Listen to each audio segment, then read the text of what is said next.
Welcome back, everybody. The email section of the Suze Orman Show. Come on, Lou. All right. I'm ready. Lou, I have a question for you. Yes, So you know Amy Fowler, yes, our executive producer. Of course.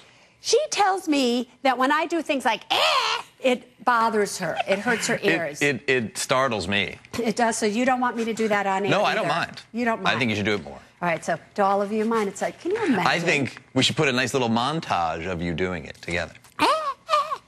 Well, sometimes the questions just get to me so that I don't know what to do other than just scream, but okay. I understand. Okay, I'm so glad you do. All right. Here we go. I'm not going to scream.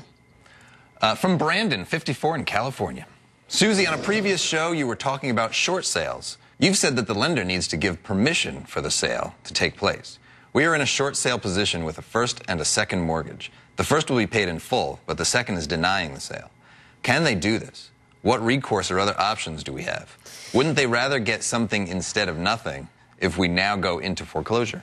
You see, it's questions like that that make me want to scream and go, which I'm not supposed to do because Amy doesn't want me to do. But here's the thing, Brandon, that's why I said to you, the lender needs to give permission, because when you are selling your house and you are getting less than what you owe, the person who you owe it to, the bank, needs to say okay. And that's what I've been talking about all over the place. Why is it that these institutions don't understand it's better to get a little bit less than possibly get nothing or go to the expense of foreclosure? But they're not getting it. So now you are put in a position, if the second says no, they don't want you to do it, where you have no other choice but to do what? Go into foreclosure, to walk away from the house. What difference does it make to you anyway? You're not getting any money for it, but you have been a good citizen. You have been trying to sell this house at any cost, even though you can only get less than what you owe, but the banks just won't work with you.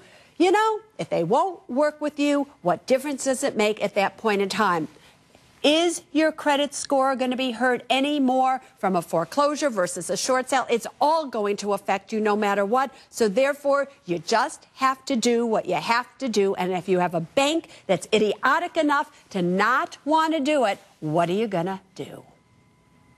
Right. But now, to that bank's defense, in just a little thing, maybe every penny of that short sale is going to go to the people in the first position.